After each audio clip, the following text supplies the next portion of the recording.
राम राम जी, सामने जो मंडली वाली है आपको भी राम राम, आपको भी राम राम। और राम के बिहारी चलो चलो चलो चलो।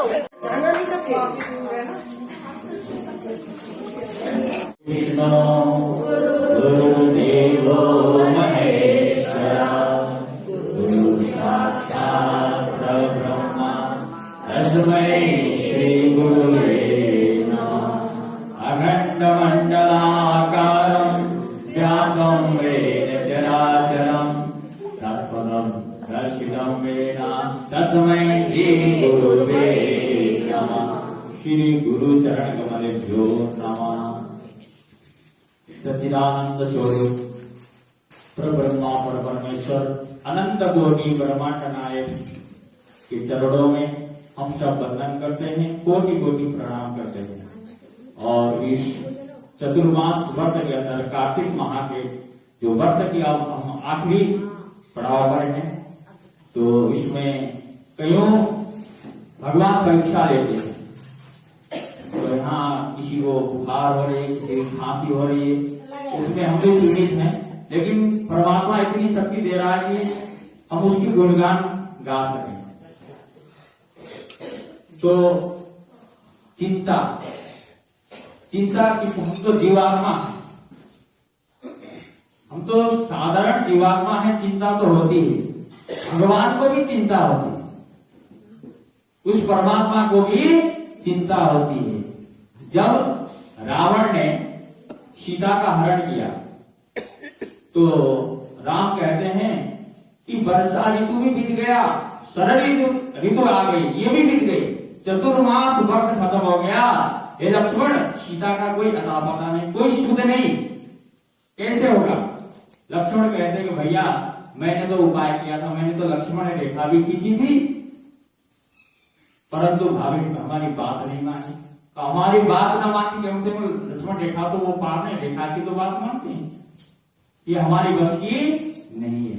तो राम जी लक्ष्मण से कहते हैं मैं सीते के बिना तो मैं बिल्कुल अकेला हूं, मैं अपना प्राण त्याग दूं, मैं जीवित नहीं रह सकता। तो इसका पार कौन लगाएगा? जब जीवात्मा सभी के ऊपर चिंता होती है, कष्ट आता है, तो परमात्मा कल्याण करता है, उसकी कृपा होती। जब उसके ऊपर कृपा, जब चिंता का विषय बन जाता है, तो उसके ऊपर कृपा करने वाला कौन होता है? कौन होता है? महात्मा हनुमान। अगर हनुमान ना मिलते तो सीता का पता नहीं चलता, तो सीता का पता नहीं चलता, राम की चिंता दूर नहीं होती, और सीता जी भी वो कष्ट से, वो दुख से मुक्त नहीं होती। तो हनुमान ऐसे हैं, जब भी आपकी चिंता दूर कष्ट हो तो हनुमान के सीधे शरण में चलता। तो एक बार ऐसे ही लंकापति रावण मंदोदरी जब युद्ध हुआ, जब रावण मरने के बाद जब भगवान राम ने श्री लंकापति रावण को मारा, तो मंदोदरी के मन में ऐसा विचार आया कि ऐसा कौन प्रतापी है जो रावण को मार सके। लंकापति रावण जो तीनों लोकों में विजय प्राप्त किया हो, ऐसा क्या है उसमें? जबकि राशि भी एक ही है। राशि एक होने से नहीं होता, कर्म के ऊपर डिपेंड होता है, कर्म का फल हमें भोगना पड़ता है।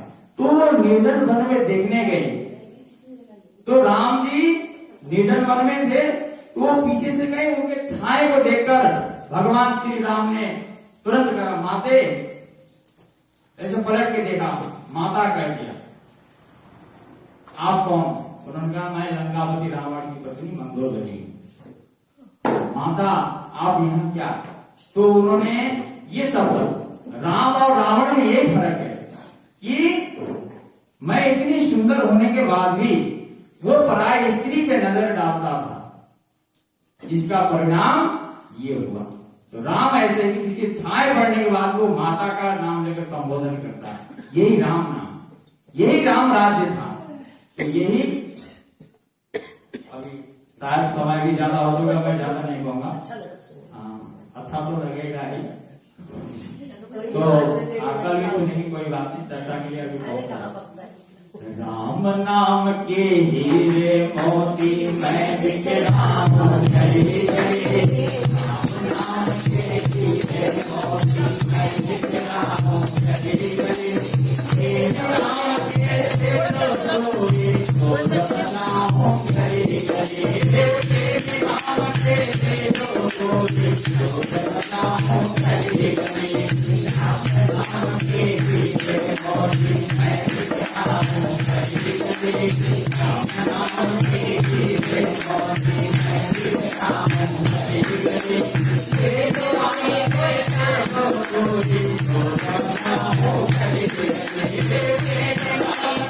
मेरा क्या करता करने अभिमान को छोड़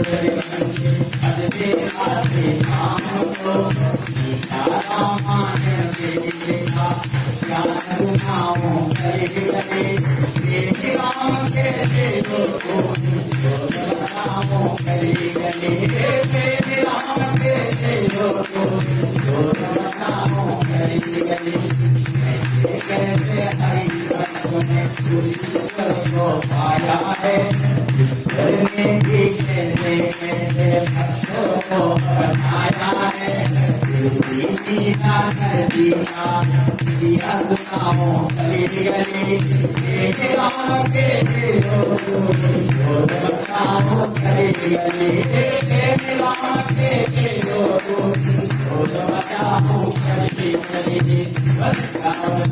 भगवान की।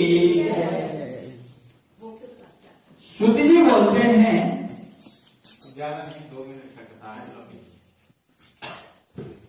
श्रुति जी बोलते हैं, हे ऋषियों, यदि किसी में उद्यापन की सामर्थ्य न हो तो कुछ ब्राह्मण को भोजन करा दो।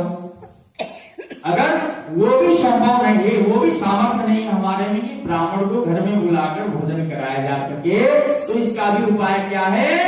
ब्राह्मण ना मिले तो गौ माता को भोजन कराएं, और गौ पीपल अथवा वट वृक्ष का पूजन करें, क्योंकि पीपल विष्णु तथा वट शिव जी का रूप है।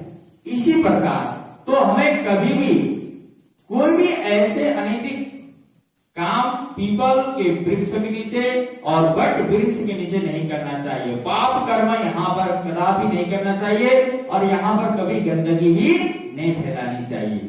हमेशा इनको स्वच्छता से रखना होगा। और जहां भी जाए, हम बड़े जल्दी में रहते हैं, चलते हैं गाड़ी से भी, यात्रा करते, मंदिर मिलता है, तो कभी कभी तो क्या होता है कि सर झुकाने की हमें फुर्सत भी नहीं रहती। तो ऐसा नहीं, जहां भी जाए तो वहां पर नतमस्तक होकर भगवान के चरणों को याद करें, हनुमान जी के चरणों के, हनुमान मंदिर मिल जाए वहां पे चरणों झुकाकर अपना नमस्कार करें, प्रणाम करें। हम सोचते हैं कि लौट के आएंगे तो करेंगे, अरे लौट के आओगे या नहीं आओगे उसका कोई गारंटी है नहीं है।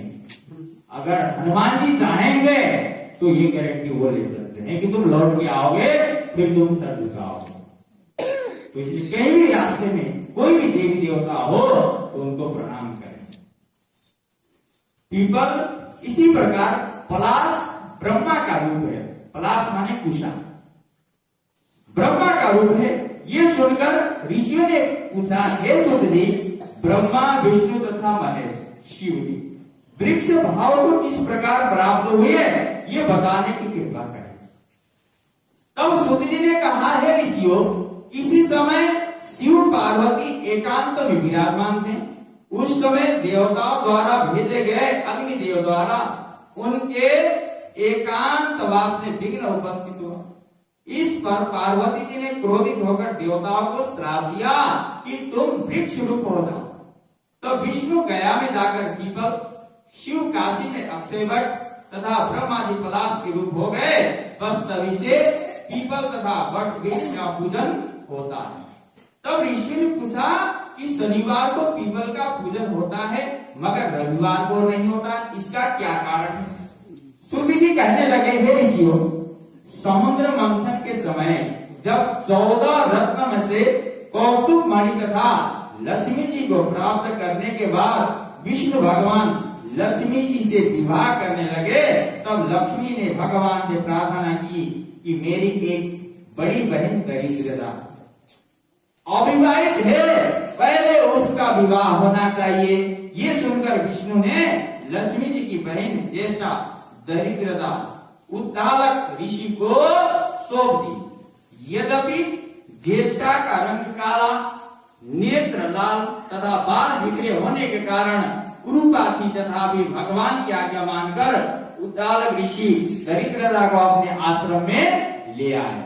आश्रम में आकर दरिद्रा ने देखा कि वहाँ वेद पाठ का हवन हो रहा है।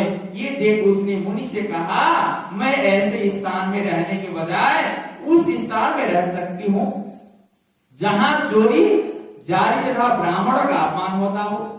उसकी ये बात सुनकर उद्दालक ऋषि अत्यंत दुखी हुए और उसे वहीं छोड़ दिया और ये कहकर चले गए कि तुम्हारे लिए कोई उपयुक्त स्थान देखकर आता हूँ। ऋषि के जाने के बाद कुछ देर तक दरिद्रा ने उनकी प्रतीक्षा की, उसके बाद वो रोने और चिल्लाने लगी। तब लक्ष्मी जी ने भगवान से कहा कि हे भगवान, ऋषि द्वारा त्याग दिए जाने के कारण बहन दरिद्रता अत्यंत दुखी हो रही है, अतएव आप जाकर पहले उसे शांत कीजिए। तब विष्णु भगवान लक्ष्मी जी सहित वहां आकर कहने लगे, तुम पीपल में निवास करो। पीपल हमारा ही अंश है। जो कोई कार्तिक शुद्धि पूर्णिमा को पीपल ज्येष्ठा का पूजन करेगा वो तुम्हें प्राप्त होगा और उसके यहाँ लक्ष्मी का वास होगा। जो शनिवार को शुद्ध लपेट तुम्हारा पूजन करेगा उसके समस्त मनोरथ सिद्ध होंगे, परंतु रविवार को जो तुम्हारा स्पर्श भी करेगा वो दरिद्री हो जाएगा। इतना कहकर भगवान लक्ष्मी जी से अंतर ध्यान हो गए। केवल शनिवार ही पीपल की पूजा होती है, अन्यथा और दिन न करें। सुधीजी कहते हैं कि जो कोई इस कथा को सुनता है, कहता है, उसे प्रयागराज तथा बद्री का आश्रम तीर्थ जैसा पुण्य फल प्राप्त होता है। वृंदावन